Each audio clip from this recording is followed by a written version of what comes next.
चलो हेडिंग डालो, vector product या cross product. Vector product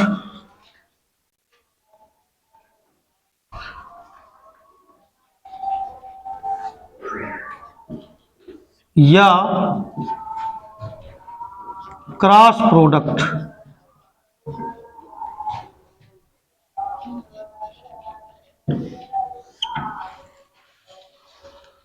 vector अथवा क्रॉस प्रोडक्ट सदिश गुणन कहते हैं हिंदी में इसको।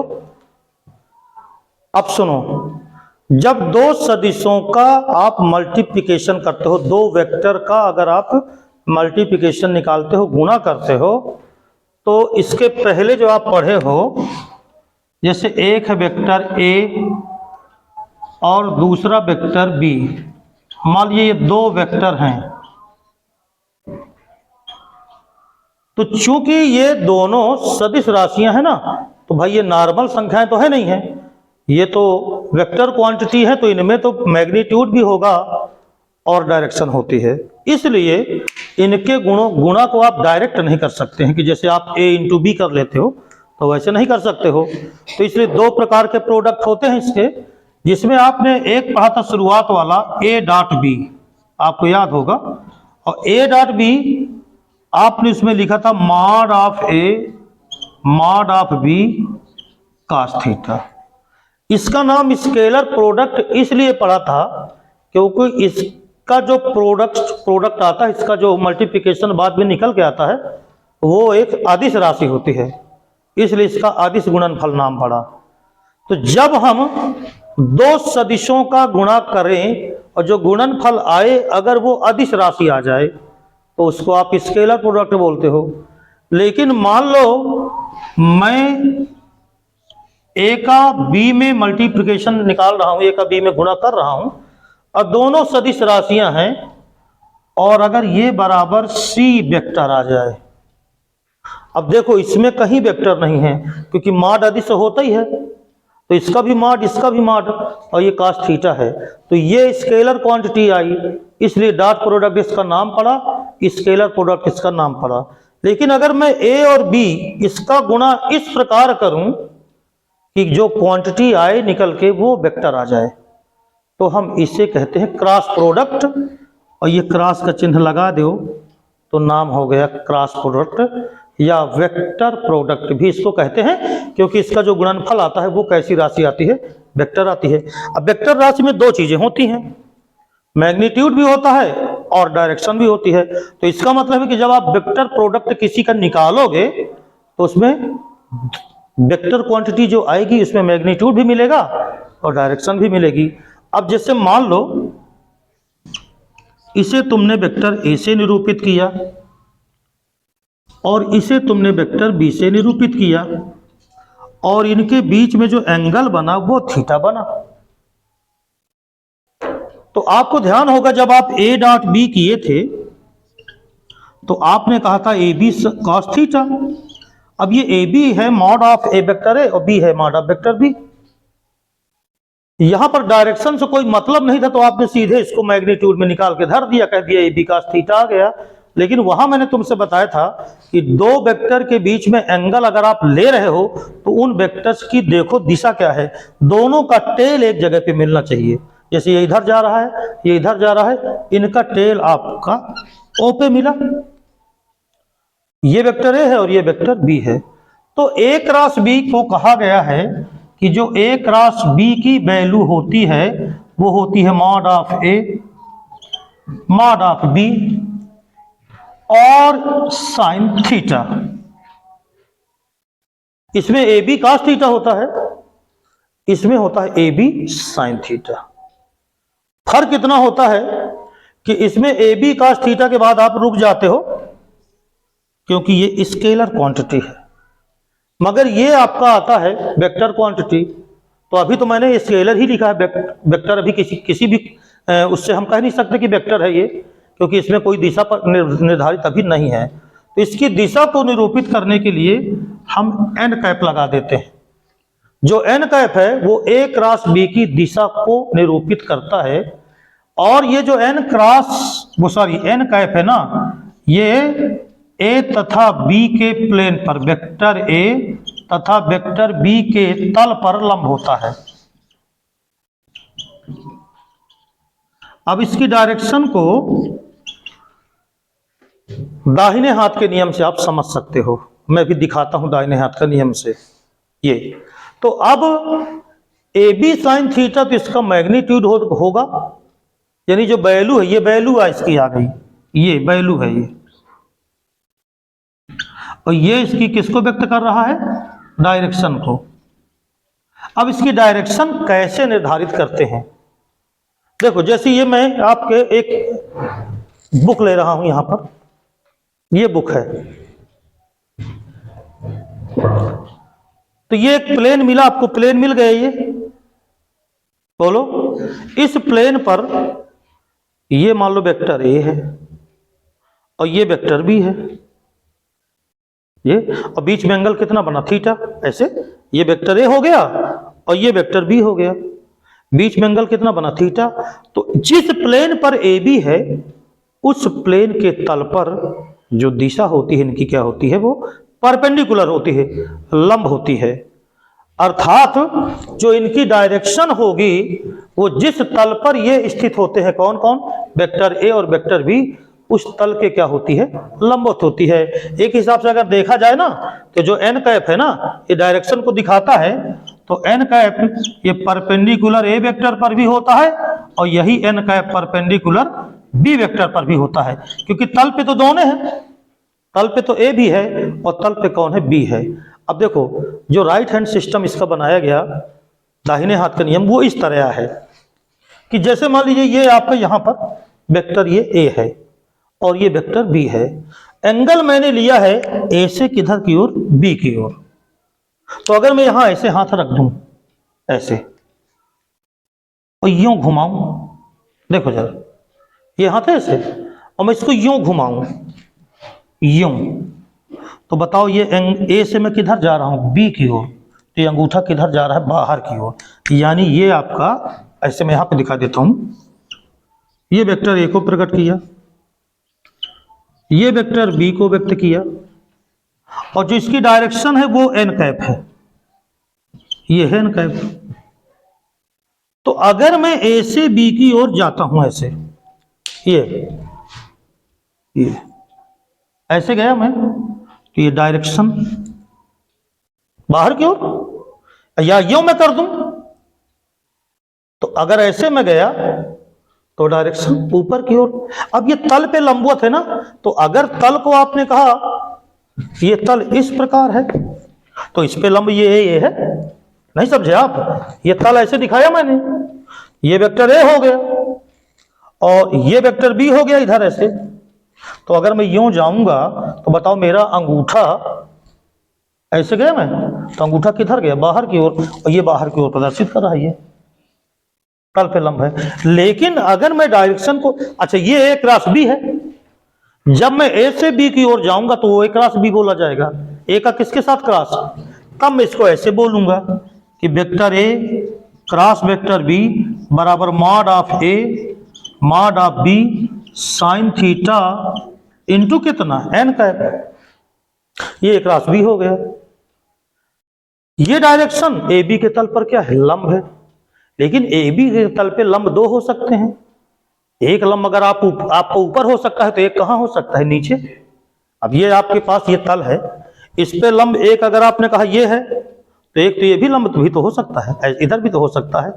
तो जब मैं ए से बी की ओर जा रहा हूं, ऐसे जा रहा हूं, तो ये बाहर की ओर है, लेकिन अगर मैं बी से ए की ओर आऊं तो यूं आऊंगा कि ना आऊंगा, तो ये अंगूठा कहां चला गया, नीचे। इसका मतलब ये हो गया कि अगर मैं आपसे कह दूं कि बी क्रॉस ए क्या होगा, तो बी क्रॉस ए का मतलब आप वही लिखोगे मॉड ऑफ ए, क्योंकि देखो मैग्नीट्यूड जो अदिश राशि है वो मैग्नीट्यूड है, तो उसमें तो फर्क नहीं पड़ता, चाहे ए बी लिखो चाहे बी ए लिखो, उसमें तो कोई फर्क नहीं पड़ना। तो मैं mod of A mod of B और साइन थीटा, तो मैं वही लिखा, मॉड ऑफ ए और मॉड ऑफ बी और साइन थीटा, ये तो मैग्नीट्यूड वही हो गया। लेकिन जो एन कैप है, जब मैं ए से बी की ओर गया तो डायरेक्शन लंबवत थी, जब मैं बी से ए की ओर आऊंगा तो भी डायरेक्शन लंबवत होगी, लेकिन अगर ए से बी की ओर जाऊंगा तो ऊपर और बी से ए की ओर जाऊंगा तो नीचे। इनका घुमाव देखो, ये ऐसे घुमाया तो ये अंगूठा ऊपर है, और मान लो मैं उल्टा घुमाऊं ऐसे तो अंगूठा कहां चला गया? नीचे।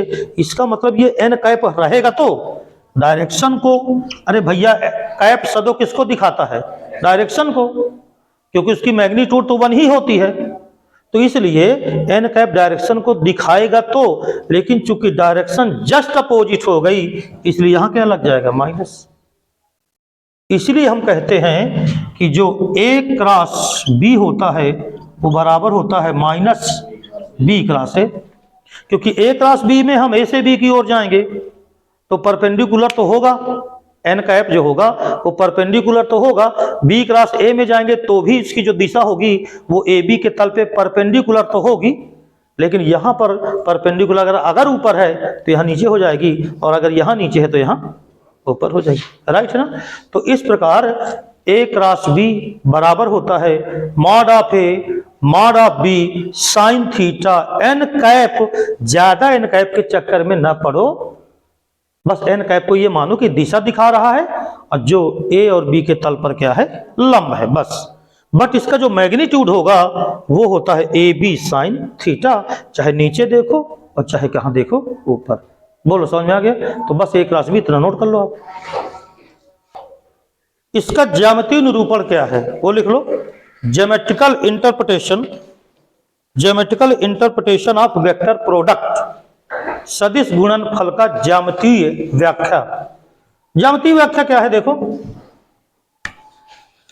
अगर कोई दो सदिश हैं, एक को कहा ए वेक्टर और एक को कहा बी वेक्टर, तो ए क्रॉस बी का हम सदिश निरूपण ज्यामितीय निरूपण है, ज्यामितीय व्याख्या है, वो कैसे दिखाते हैं? तो अगर मान लें कि माना वेक्टर ए तथा वेक्टर बी ये किसी समांतर चतुर्भुज की आसन्न भुजाएं हैं, यानी किसी समांतर चतुर्भुज की एडजेसेंट साइड्स को व्यक्त करती हैं, किसी पैलोग्राम की आसन्न भुजाएं हैं।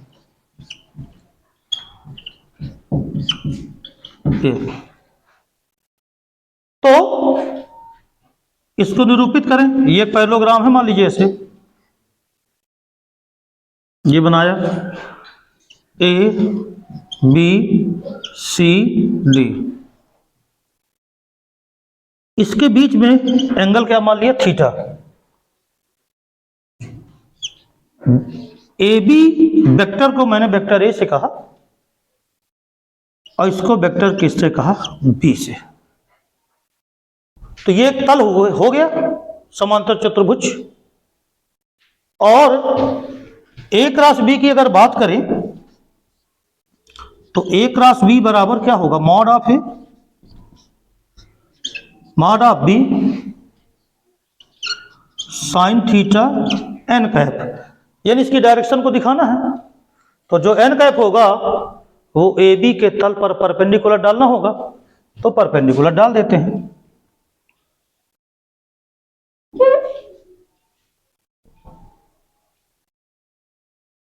ये परपेंडिकुलर मैंने डाल दिया, इसको क्या कहा गया? N cap. राइट है? ये ए बी के तल पर क्या है? लंब है। रेखा तिरछी दिखे तो समझ जाना कि बोर्ड में बना रहा हूं तो कोई जादूगर नहीं हूं कि बिल्कुल सीधी सीधी बनाऊंगा। ये हो गया। अगर तुम डी से लंब डाल दो, ध्यान से देखें, मान लो ये डी एल कह दिया, अगर ट्रायंगल ले लूं डी ए एल, ये आपका एक नंबर होगा, डाल दिया। त्रिभुज ले लो डी एल ए में, इस त्रिभुज में यहां तुमने लंब डाला है और यहां से मैं कहूं साइन थीटा का मान बताओ, तो साइन थीटा बराबर क्या होता है? लंब बटे कारण, परपेंडिकुलर अपन हाइपोटेनियस। तो लंब कौन हो गया? डी एल, तो ये डी एल लिख दिए अपान कर्ण कौन है? एडी, तो एडी हो गए। बोलो, तो यहां से अगर मैं डीएल का मान निकालूं ये क्या मिलेगा, AD साइन थीटा मिलेगा। ये बताओ तुमने AB वेक्टर को तुमने वेक्टर A से माना है, तो अगर मैं तुमसे पूछूं कि AB क्या होगा, AB वेक्टर A वेक्टर होगा। तो अगर मैं AB की बात करूं तो AB होगा मॉड ऑफ वेक्टर A। अरे AB का मतलब उसका परिमाण, दिशा हटा दिया, वेक्टर हटा दो। और इसी तरह AD, इसको हमने वेक्टर B से निरूपित किया था, तो जो AB वेक्टर था वो B वेक्टर था। और अगर मैं कहूं कि AD का मान बताओ तो आप कहोगे मॉड ऑफ वेक्टर B। ये बताओ अगर मैं आपसे कहूं कि समीकरण 1 को जरा गौर से देखो, क्वेश्चन नंबर फर्स्ट से, तो जो A क्रॉस B आया है ये बराबर है मॉड ऑफ A, और मॉड ऑफ A का मतलब कौन, AB। बोलो तो AB आया कि ना आया, इंटू आदि से तो इंटू बोल दो, तो AB इंटू, जरा ये दिखाओ mod of B sine theta, mod of B को किससे कहा, AD, तो AD साइन थीटा लिख सकते हैं। और n कैप आपने ये लिख दिया, या आप इसको कोष्टक लगा दो, ये लो। तो AB और AD साइन थीटा, और AD साइन थीटा क्या है, DL है। यानी तुम इसको लिख सकते हो A cross B equal to AB into DL n cap, लिख सकते हो। अब अगर मैं कहूं इसका मॉड निकालो, A क्रॉस B का क्या निकालो, मॉड यानी दिशा हटा दो। तो अगर मैं A क्रॉस B का मॉड निकालूं तो क्या होगा, मॉड में दिशा भर तो हट जाएगी, मैग्नीट्यूड तो आपका लिखा रहेगा। तो बताओ क्या आया, AB इंटू DL। अब जरा ये बताओ इस पैरेललोग्राम में AB बेस है और उस पर DL कौन है, परपेंडिकुलर है। तो क्या मैं इसे लिख सकता हूं बेस इंटू हाइट, लिख सकता हूं। और बेस क्या हंस गहरी बार बात, तो बेस इंटू हाइट ये बराबर आधार गुणे ऊंचाई का होता है। समांतर चतुर्भुज का आधार गुणे ऊंचाई बराबर का होता है, क्षेत्रफल होता है। समांतर चतुर्भुज का क्षेत्रफल एरिया पैरेललोग्राम का होता है, बेस इंटू हाइट। इसका मतलब magnitude of A cross B ये बराबर होगा एरिया ऑफ पैरेललोग्राम, इसका नाम लिखो क्या है, ABCD। यानी vector A cross vector B का जो मान होता है वो उस समांतर चतुर्भुज का क्षेत्रफल होता है जिसकी संलग्न भुजाएं वेक्टर A और वेक्टर B से क्या होती हैं, निरूपित होती हैं। तो अगर किसी समांतर चतुर्भुज की भुजाएं वेक्टर A वेक्टर B से निरूपित हों तो उसका क्रॉस प्रोडक्ट का जो मान होता है वो उस समांतर चतुर्भुज के क्षेत्रफल के क्या होता है, बराबर होता है। अब अगर त्रिभुज का क्षेत्रफल निकालना हो तो समांतर चतुर्भुज का कोई भी विकर्ण खींच दो तुम ऐसे, समांतर चतुर्भुज का क्या खींच दो, विकर्ण, तो आधा आधा बढ़ जाएगा। इसका मतलब 1/2, और यही एरिया समांतर चतुर्भुज का क्या निकाल दो, एरिया, वो A क्रॉस B होगा। यानी त्रिभुज का क्षेत्रफल अगर निकालेंगे तो 1/2 mod of A cross B। तो ये है इसका ज्योमेट्रिकल इंटरप्रिटेशन। ये है एन वेक्टर जो होता है ना वो A पर भी लंब होता है वेक्टर पर, और B पर भी लंब होता है, क्योंकि AB के तल पर n कैप लंब होता है। तो तल पर दोनों होते हैं, तो जो तल पे लंब होगा उसी तल पर A भी होगा और उसी तल पर B भी होगा। इसलिए याद रखो जो n कैप होगा वो A पर भी लंब होगा और B पर भी लंब होगा। तो बताओ n कैप और A क्रॉस B में क्या रिलेशन होगा, लगा बुद्धि। n जो है वो A पर लंब होगा, वेक्टर A पर लंब, और n वेक्टर B पर भी लंब है। तो बताओ A क्रॉस B में और n कैप में क्या रिलेशन होगा, समांतर होंगे। A क्रॉस B की दिशा n कैप होती कि नहीं होती, तो A क्रॉस B भी तो A और B पे लंब होगा, और n कैप को भी लंब बता रहे हैं, तो जब दोनों उसी पे लंब है तो पैरेलल ना होगा। यही सब चीजें तो अभी आएंगी प्लेन जब पढ़ाएंगे, देखना यही सब चीजें आएंगी बार बार। अच्छा बताओ A क्रॉस B किस पे लंब होगा, A क्रॉस B की दिशा कौन होती है, n कैप, और एन कैप किस पे लंब होता है? ए पर भी और, तो ए क्रॉस बी किस पे लंब होगा? ए पर भी और, तो ए क्रॉस बी में और एन कैप में क्या रिलेशन? दोनों समांतर, यही तो होगा। नहीं समझ अभी आया? अभी भी नहीं समझ पाए? हेडिंग डालो, प्रॉपर्टीज ऑफ वेक्टर प्रोडक्ट, सदिश गुणनफल के प्रगुण। अब इसको शॉर्टकट में लिखना है। नंबर 1 प्रगुण, vector A cross vector B, अभी मैं बता चुका हूं, ये सदैव बराबर होगा -b क्रॉस ए के। यानी अगर तुमने वेक्टरों की पोजीशन को चेंज किया तो विपरीत दिशा हो जाएगी। तो पहला प्रगुण है इसका a क्रॉस b, ये बराबर ही होगा -b क्रॉस a। ये पहली प्रॉपर्टी हो गई। जो दूसरी देखो, मैं मेन प्रॉपर्टी बता रहा हूं। जैसे अदिश का गुणनफल है तो अदिश का गुणनफल जैसे जिस तरह उसमें होता था उसी तरह इसमें होगा, यानी अदिश के गुणनफल में कोई खास फर्क नहीं पड़ता। जो प्रॉपर्टी नंबर इसकी चौथी है, तो वो इसमें किताब में चौथी है, लेकिन मैं यहां पर आपको दूसरे नंबर पे दिखाई देता हूं जिसकी जरूरत है। A cross B vector plus C vector है, जैसे A cross vector B plus vector C, तो ये बराबर ही होगा A cross B plus A cross C. क्रम बदला आपने तो दिशा बदली, तो क्रम बदल दिया अगर मान लो तुमने धोखे से भी, तो स्केलर प्रोडक्ट में कोई फर्क नहीं था। ए डॉट बी और बी डॉट ए सेम चीज थी, लेकिन इसमें क्रॉस में क्रम बदला तो चिन्ह बदल जाएगी, इसलिए माइनस लग जाएगा तुरंत। इसलिए आपको उसी क्रम में करना होगा। अब जैसे मैं इस तरह लिखूं, देखो मैं ऐसे लिख दूं और यहां क्रॉस ए लिख दूं, तो b प्लस सी का किसके साथ क्रॉस है? तो b cross A plus C cross A, direction नहीं चेंज कर सकते आप। तो ये बराबर होगा vector b cross vector A plus vector C cross vector A. ये इस तरह होगा। इसको डिस्ट्रीब्यूटिव लॉ कहते हैं, वितरण नियम कहते हैं इसको। ये है।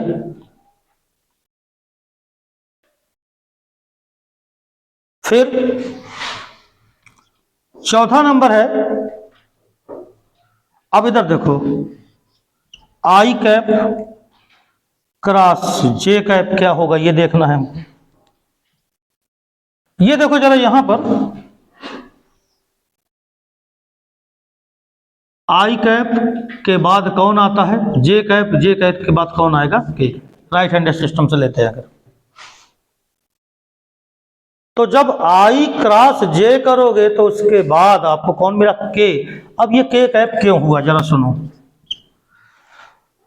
जो के कैप होता है वो आई पर भी लंब होता है, आई कैप पर भी लंब होता है। अरे ध्यान होगा आपको, यही डायरेक्शन तो दिखाए थे आप ऐसे।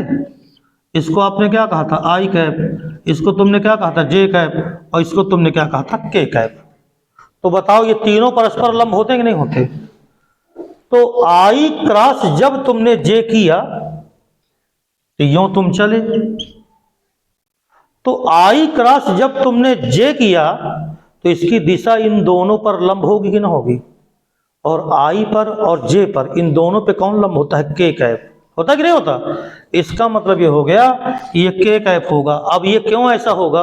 अगर इसको निकाल के देखो तुम तो ऐसे होगा, mod of I cap mod of J cap sine theta N cap. यही लिखते हो कि नहीं लिखते हो? बोलो। अब 90 डिग्री का कोण बनता है, इनके बीच में कितने का कोण होता है? 90 डिग्री का। तो ये साइन यहां तुम 90 लगा दो, ये 90 degree. Mod of I cap क्या होता है? एक। मॉड ऑफ यूनिट वेक्टर है ना ये, तो मॉड ऑफ आई कैप कितना होगा? एक। मॉड ऑफ जे कैप कितना होगा? एक। तो 1 × 1 और साइन 90 का मान 1। और एन कैप कौन होता है? जो आई और जे पे क्या होगा? लंब। तो आई और जे पे लंब कौन होगा? तो ये आ गया बराबर कितना? के कैप। तो आई क्रॉस जे ये के कैप होगा। फिर और आगे बढ़ो तो जे क्रॉस के ये बराबर आई कैप होगा। अरे ऐसे आते जाओ ना अभी, आई फिर जे फिर के, तो आई क्रॉस जे तो के आया, के क्रॉस आई तो कौन आएगा जे, तो के क्रॉस आई बराबर क्या आएगा जे कैप। ऐसे ही चलना है आपको सीरियल से, आई क्रॉस जे तो के आया, जे क्रॉस के किया तो आई आया, और के क्रॉस आई किया तो कौन आया जे। अगर आपने इनकी डायरेक्शन चेंज किया तो आएगा तो वैल्यू वही, लेकिन चिन्ह बदल जाएगा। जैसे जे क्रॉस आई करें तो आएगा तो के कैप, मगर क्या हो जाएगा माइनस के कैप। इसकी डायरेक्शन चेंज किया तो इसलिए ये आप इसको सर्कुलर क्रम है, इसका सर्कुलर ऑर्डर में लेना है, जिसके बाद जो आता है उसी के आगे वाले लिख के चले जाना है। बात समझ में आ गई? तो ये आपका प्रॉपर्टी नंबर कौन सी होगी, चौथी। प्रॉपर्टी नंबर पांचवी, अगर मैं कहूं आई क्रॉस आई तो जीरो होगा। क्यों? क्योंकि आई कैप और आई कैप के बीच में एंगल तो जीरो ही होगा ना, और साइन जीरो का मान जीरो, तो एक जीरो आ जाएगा। इसी तरह जे कैप क्रॉस जे कैप ये कितना होगा जीरो, और इसी तरह के कैप क्रॉस के कैप बराबर क्या हो गया जीरो। तो ये 5 प्रॉपर्टी है, ये आप नोट कर लो आराम से। अब इसके बाद देखो, यदि वेक्टर ए ये इक्वल टू है A1 आई कैप प्लस A2 जे कैप प्लस A3 के कैप, और वेक्टर बी ये इक्वल टू है B1 आई कैप प्लस B2 जे कैप और प्लस B3 के कैप, तो जो A क्रॉस B होता है ये बराबर होता है determinant of I cap J cap के कैप। इसके गुणांक लिखना है नीचे, इसके गुणांक लिख देना है। जैसे ए के कोफिशिएंट क्या है आई कैप जे कैप, A1 A2 A3 और B1 B2 B3। इसका निगमन कोई बहुत कठिन काम नहीं है, निकाल भी सकते हो आप आराम से। अरे क्रॉस प्रोडक्ट कर लो, तो जब ए क्रॉस बी करोगे तो इसका क्रॉस ये होगा, बोलो। तो पहले आप इसका करोगे तीनों में, फिर इसका करोगे तीनों में, और फिर इसका करोगे तीनों में, और इसमें आई जे के यहाँ हैं तो तुम्हें तुरंत समझ में आ जाएंगे कि आई क्रॉस आई कहीं आया तो जीरो ना आएगा, आई क्रॉस जे जब आएगा तो वहाँ के आ जाएगा। समझ गए ना? तो इसको बड़े आराम से आप निकाल सकते हो घर में। ये फार्मूला नोट कर लो। और एक होती है लैग्रांज आइडेंटिटी, वो आपको बता देंगे जब क्वेश्चन करवाएंगे। तो ये कॉन्सेप्ट आपका ही हो गया, इतना आप नोट कर लो।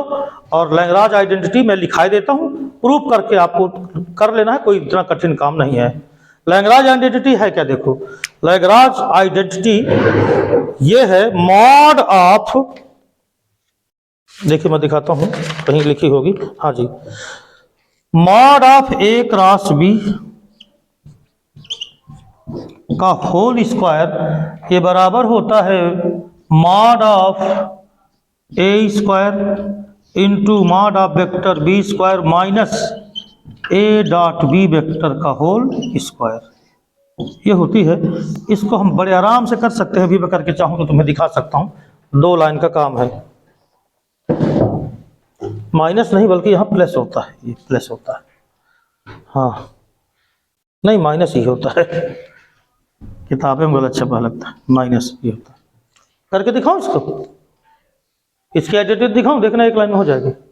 अरे कौन कठिन काम है, अरे देखो इधर ए क्रॉस बी के मॉड का स्क्वायर कहा है, तो भैया A cross B A B sine theta होता है, एन कैप है, तो जब मॉड लेना है तो एन कैप का कोनो मतलब नहीं है। तो बताओ क्या आएगा, mod of A square mod of A square और फिर साइन स्क्वायर थीटा। अरे बोलो यही तो आएगा। अब एक काम करो, mod of A square mod of vector B square sine square theta को लिख दो 1 माइनस cos स्क्वायर थीटा, ये लिख दो, गुणा कर लो इनका। तो ये आ गया mod of A square mod of B square, right है, बोलो एक में गुणा किया और इसका इसमें करो तो mod of A square mod of B square और cos स्क्वायर थीटा। और ये किसका मान आ गया, ए डॉट बी यही तो है, बोलो एक है ए डॉट बी। तो ये बन गया mod of A square mod of vector B square minus ये बेटा है ए डॉट बी का होल स्क्वायर। ये सिद्ध हो गया, तो कोई ज़्यादा बड़ी बात नहीं थी, इसलिए मैं करवाने के मूड में नहीं था, लेकिन करवा दिया। चलो, ये लैग्रांज आइडेंटिटी कहलाती है। यूज डायरेक्ट किसी क्वेश्चन में करना हो कर सकते हो। ये रिलेशन है between mod of A cross B का square and A dot B का स्क्वायर, इनके बीच में रिलेशन होता है। तो बोलो समझ में आ गया है। तो ये था basic concept of vector product of two vectors. अब हम इसके आगे इसके एक्सरसाइज प्रश्नावली आपको करवाएंगे।